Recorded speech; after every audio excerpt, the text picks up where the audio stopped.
tendrán que adaptarse a hacer la prueba de auditoría correspondiente para sobrevivir. Segundo tema, este ya es un poco más de futuro. La Unión Europea y sus grandes decisiones que nos afectan a nosotros. El tema de las normativas europeas en auditoría pues empezaron con la octava directiva en el año 84 y desde entonces pues hay muchas recomendaciones y comunicaciones que se han publicado en Europa y que fundamentalmente muchas de ellas lo que han hecho es poner de manifiesto preocupaciones que hay en la sociedad con la auditoría. Y entonces se preocupaban de los efectos que pueden tener los escándalos financieros, el tema de la independencia del auditor, y entonces iban haciendo una serie de reflexiones en voz alta con respecto a estos temas. Yo creo que el punto más importante que quiero resaltar ahora es que la octava directiva se modificó en el año 2006 y los países, como toda directiva, se tienen que adaptar. ¿Qué es lo que me preocupa de esta octava directiva? ¿O qué es lo que me parece importante? Me parece importante el artículo 26. En el artículo 26 dicen que los Estados miembros se tendrán que adaptar a las normas internacionales de auditoría adoptadas por la Comisión Europea. ¿Eso qué quiere decir? Eso quiere decir que en Europa nos están marcando lo siguiente. Las empresas europeas van a publicar su información financiera de acuerdo con las normas internacionales de información financiera y se van a auditar siguiendo las normas internacionales de auditoría que publica la IFAC y evidentemente siguiendo pues sus códigos de ética.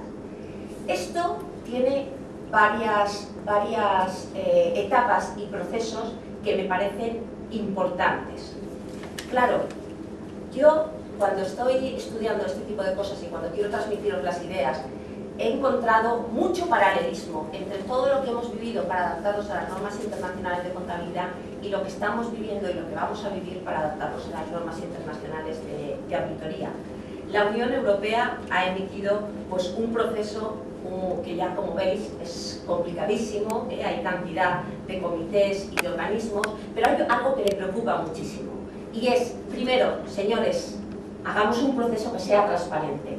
Segundo, dejémonos de tonterías y hacemos todo esto igual que hacíamos las normas internacionales de contabilidad, porque queremos calidad y queremos credibilidad en las normas de auditoría que se utilicen. Y queremos que esas normas se utilicen en el ámbito internacional.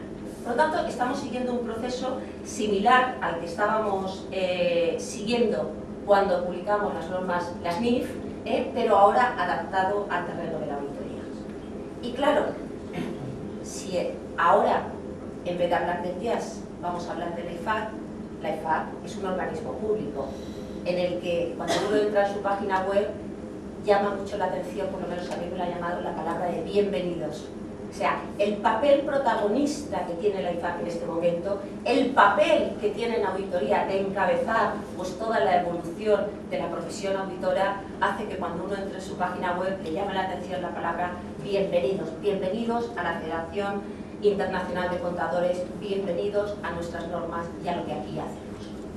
Cuando entras y vas viendo un poco el detalle de lo que pone en la página web, podría deciros que la organización es bastante complicada, pero vuelvo a recordar un poco al IAS. ¿Vosotros os acordáis que cuando el IAS adquirió ese papel tan relevante dentro de la Unión Europea, desde el momento en que se consideraron que sus normas eran las que iban a publicar las empresas europeas, el IAS comenzó un proceso de revisión de sus normas? Pues aquí pasa lo mismo. La IFAC, a través del IASB, ha iniciado un proyecto, lo inició en el 2003, que le llama el Clarity Project, que sería algo así como el proyecto Claridad. En castellano suena bastante raro, pero es un proyecto Claridad en el que se trabaja para establecer normas de auditoría de alta calidad, igual que hablábamos de normas de contabilidad de alta calidad. Y lo que se quiere es buscar cierta uniformidad en las prácticas de auditoría alrededor del mundo. Este proyecto, que comenzó en el 2003, hace escasamente unos meses, en el año 2009, ha quedado acabado, entre comillas. Ahora os diré por qué. El proyecto Claridad suena raro, pero cuando lo estudias te das cuenta de que es una palabra que es realmente lo que pretende. La IFAC lo que pretende es que las normas de auditoría sean claras, esa palabra sí que la entendemos bien. ¿Y qué queremos decir con claras? Queremos decir que sean legibles, que sean comprensibles y que cuando lo apliquemos alrededor del mundo pues podamos hacerlo de una manera que sea consistente, evidentemente.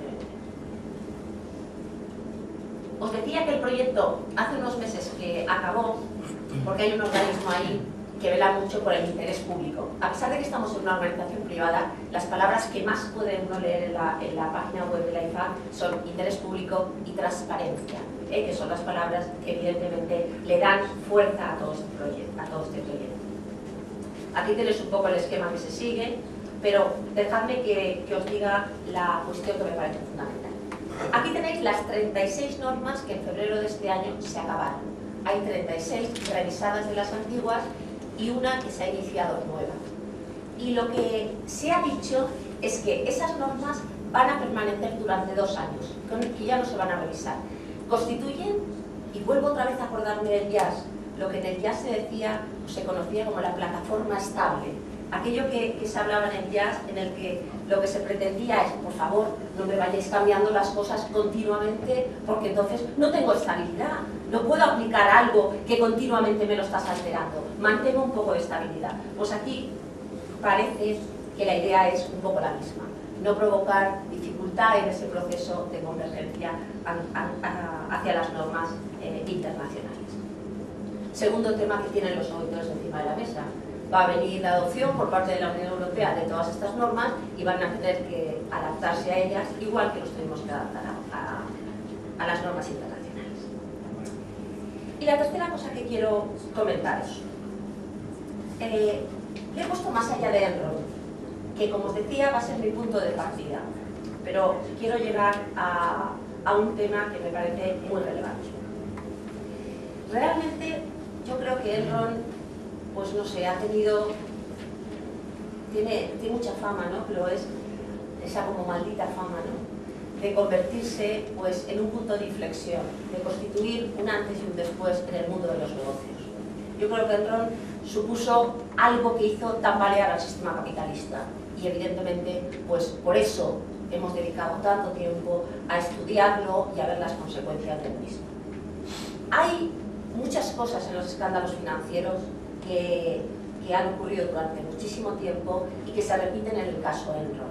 Pero lo más importante de todo y lo que lo hace singular y diferente de los demás es que con el caso de Enron se puso de control claramente el que se había producido un fallo de todos los sistemas de control. Es como que todos los sistemas de control que hay de las corporaciones fallaban al unísono. Claro, fallaron los reguladores, fallaron los analistas financieros, fallaron los auditores también, y todos ellos produjeron un gran colapso. Los auditores tuvieron ahí su papel, evidentemente las consecuencias fueron tremendas, la desaparición de Arthur Andersen, pero no fueron los únicos. El caos que se produjo se debe a muchos más factores. Pero yo me voy a centrar en auditoría, que es en lo que estamos. Y entonces yo me pregunto, si ocurren estas cosas, ¿por qué los auditores no son capaces de darse cuenta de esto? ¿Por qué no se dan cuenta de que está ocurriendo esto? Y también me pregunto, ¿por qué no informan de esto? ¿Por qué no nos lo dicen lo que está pasando?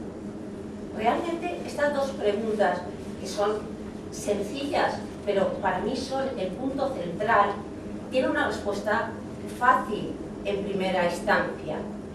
¿Por qué no los detectan? Uno no detecta algo si no es capaz de hacerlo. Por lo tanto, la falta de detección iría unido a una falta de capacidad. Es reconocido por todo el mundo y por todos los académicos y por todos los profesionales que los auditores tienen la capacidad de detectar fraudes. Por tanto, lo voy a dejar al margen. Segunda pregunta. Oye, ¿y si los detectan, por qué no nos lo cuentan? ¿Por qué no nos lo cuentan? La respuesta a esta pregunta es porque a lo mejor no son lo suficientemente independientes, porque a lo mejor les falta más independencia. son capaces de detectarlo, pero en el momento de informar